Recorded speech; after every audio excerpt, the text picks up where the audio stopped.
Chris Clegg. I work at the Socio-Technical Centre at the University of Leeds, and I'm giving a talk on behalf of my colleagues also, Darshana Jayawardena, also from the Socio-Technical Centre at Leeds, and Sally Russell, who works at Griffith University in Brisbane in Australia. And we're talking about some work that we've done as a project as part of the Worldwide Universities Network, and our project is on greening organisations and work. What I'm going to do today is talk about the whole issue around targets and feedback and the extent to which they can be used to encourage pro-environmental behaviours at work. And what I'm going to draw on is a whole range of evidence about target and feedback systems generally, and then apply those specifically to the lessons we might learn for the particular area of green behaviours, if you like, at work. Just to begin with, I'm going to draw a distinction between interventions before a behaviour takes place, if you like, the antecedent interventions, and then the interventions that can take place once the behaviour has actually been conducted. And it's a distinction that's usually made between targets, which are given in advance of a particular behaviour, and that can be any kind of behaviour, and the feedback that's given then once the behaviour has occurred, and if you like, that closes the loop between having had the target, undertaken the behaviour, get the feedback, and the notion is that you can get a set of loops going on whereby the targets affect the behaviour, then one gets the feedback, and that subsequently again affects the behaviour, and you can get a loop going on whereby perhaps sometimes the targets are modified over a period of time. So I'm just going to say a few words, initially splitting up the distinction between targets and feedback, and then I'll come back to draw those two issues together, because the best way of looking on this overall is to see these as a system whereby you're designing both targets and feedback at the same time. So what do we mean by targets? This usually refers to the attainment of a specific standard of proficiency on a task that sets a target for a particular kind of behaviour. And that behaviour might be to do with quality, or with cost, or with meeting a deadline, or time, or whatever it may be. It can be in the area of green behaviour, for example, a target about reducing the use of water, reducing the use of energy, reducing waste, or whatever it may be. And the empirical evidence generally to do with targets and feedback is that they have been proven to have a positive effect over many countries, over thousands of participants in experiments and tests of a whole range of kinds, whether that be in laboratory, simulation exercises, tests in field settings, or whatever it may be. So there's a great deal of evidence that these systems, if they're designed carefully and properly, can actually influence and change people's behaviours. Having said that, this isn't just an easy thing where, oh, we'll have a target feedback system, so this will work. That there are limitations to the effectiveness of these things, and there are issues, for example, about how effective targets can be in very complex settings where individuals may be pursuing a whole range of goals. In other words, where you're chasing perhaps more than one or two straightforward goals. And there are also big debates to be had about the extent to which you link those targets to specific rewards, whether those rewards are payments or recognition or whatever it may be. The evidence in general is that so long as the person has had some say in the setting of the goals or the targets, in other words, they have some commitment to them, providing they've got the ability to meet the requirement, they've got the competencies, if you like, and providing they don't have other goals or targets that are in direct conflict, there is a strong positive linear relationship between the level of difficulty and the actual performance. In other words, to a certain level, the harder the task, then the higher the performance against that goal. So there's some very positive evidence that those things can work, given those provisos. And they work for a number of reasons. And the usual four reasons that are identified are: having a target directs your efforts and attention. If I know I have the following three targets, A, B, and C, to meet next week, those are the ones that will capture my effort, capture my attention, and I will strive hard to achieve and hit those targets. They will thereby increase the resources I put into that, my effort and what have you, and my thinking time. Typically, targets will also encourage me to persist for longer, so I'll give up less easily, my persistence will be maintained. And as well as working harder, the other thing they will do is they will make me smarter.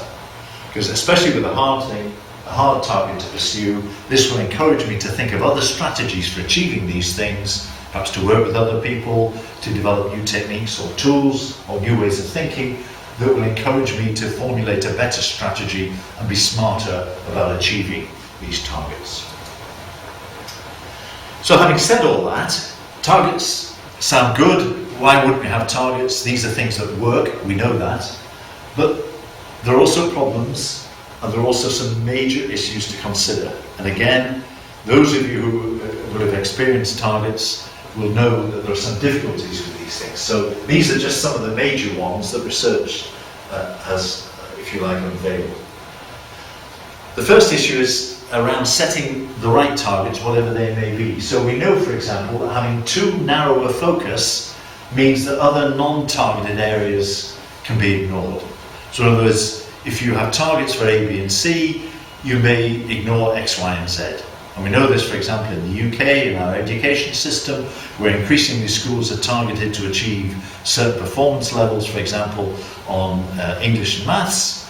The danger is that teachers teach to the tests to achieve their targets and their levels, and that actually other things get ignored, so that other things pass by. And in a similar way, where multiple goals are set, people may focus their efforts on those that are more easy to achieve and easier perhaps to measure, and downgrade the importance and tend to ignore the tougher ones or the more difficult ones. So it may be easier to hit a deadline, for example, than it might be to achieve a quality target. We also know that targets can be linked quite closely to culture. So, for example, we worked in an organisation where the targets that are in use both reflect the culture and reinforce it. So I'm thinking of an organisation where the imperative was always to hit the deadlines. You always hit a deadline. That was the primary target in any bit of work that you did. And these are internal deadlines within the organisation. What that meant, because that was the primary goal, people would send on work to their internal customer before it necessarily hit the quality level. So you always hit the main target, even knowing at some stage it may come back for some rework. So this both reflected the importance of deadlines internally and helped reinforce that particular culture of deadlines. We also know that targets can motivate inappropriate behaviours in particular circumstances. So people may, if you like, cheat to achieve a target and misrepresent thereby their target achievement. So again, in the UK, in the NHS, there was a period where there were very strict targets to achieve with regard to waiting times, and what happened is that some hospitals and other organisations basically formed queues to go on the waiting lists. So that meant that the people on the waiting list always hit the deadlines, but there was a mess, if you like, a hidden mess of people who weren't yet on the waiting list. If you like, it was a subversion of a target system. And the other thing that can happen with regard to inappropriate behaviour is it can lead to competition.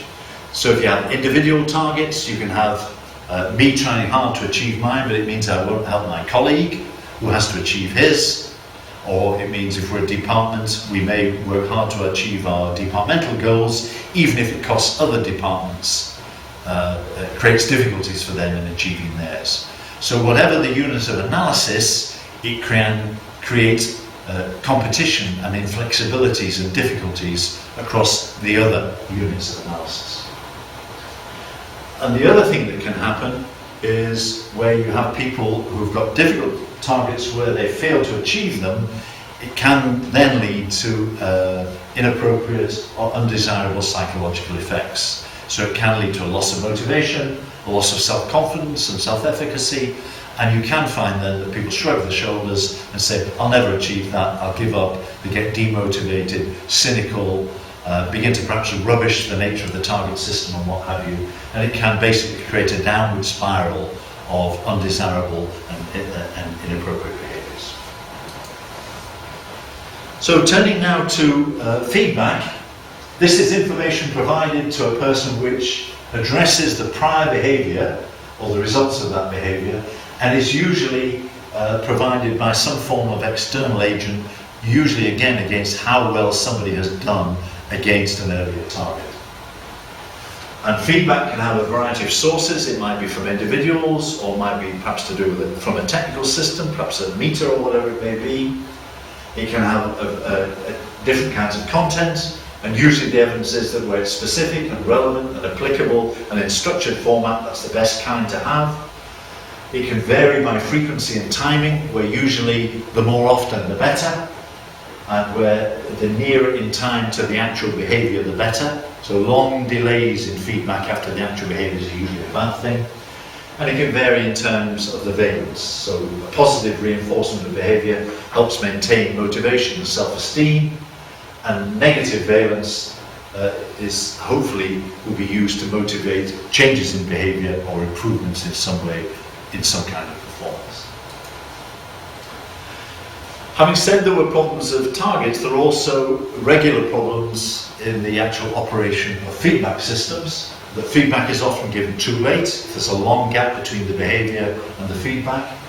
It can be too complex, where you have whole spreadsheets and you get drowned in data and information, and it's not clear precisely what the nature of the feedback is.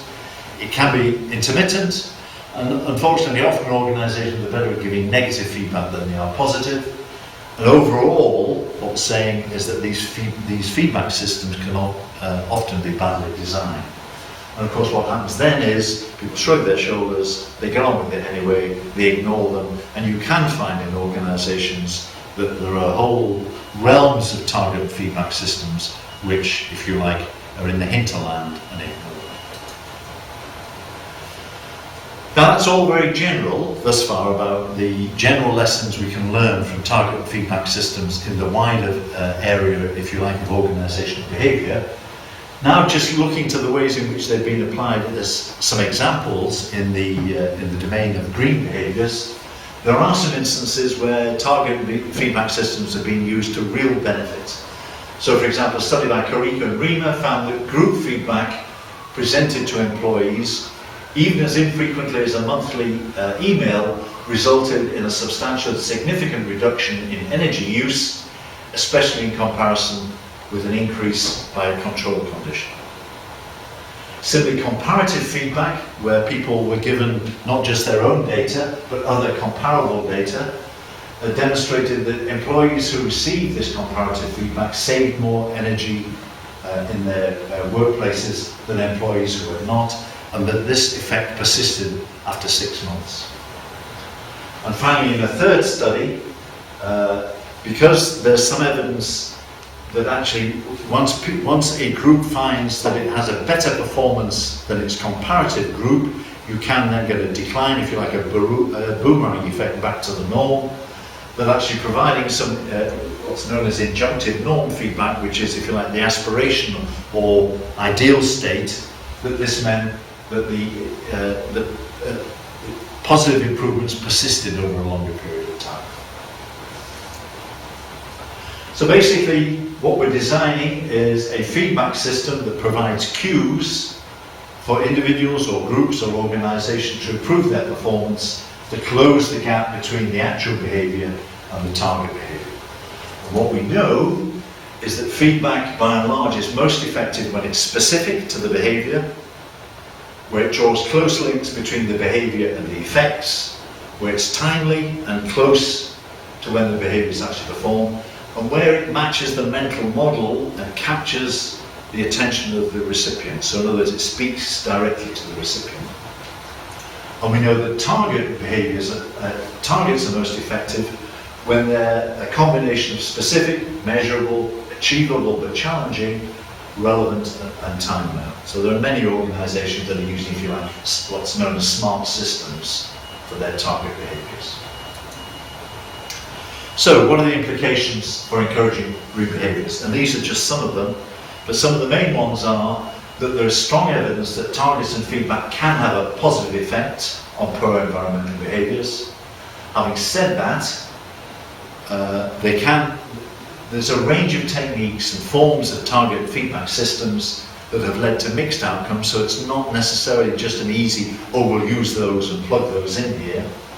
And there's a difference between domestic settings and organisational, because in domestic settings, if, for example, you cut your energy use, that has a direct financial reward to the household, and that isn't necessarily the case to participants at work. So in summary then, targets and feedback are in widespread use. We have all met them. They've been used in the private sector for many years, and increasingly in the public sector over the last 10 to 15 years. They're in widespread use, and we know that there isn't a single one-size-fits-all solution. The general advice is to see these as a whole system, so it's a whole system of target feedback and of the appropriate behaviours, where you set targets appropriate to the specific situations. We need to be mindful of overusing them as a technique, and it's important to set targets at the appropriate level. So is it an individual behaviour or a group behaviour, departmental behaviour or whatever. And we also need to consider how and when feedback is provided, and there are some requirements about this. One of the major ones being it needs to be in a language and in a way that means something to the recipient. And what we're going to show you now is just 2 or 3 slides of the major bibliography in this area, which will be provided also on the website. Thank you very much.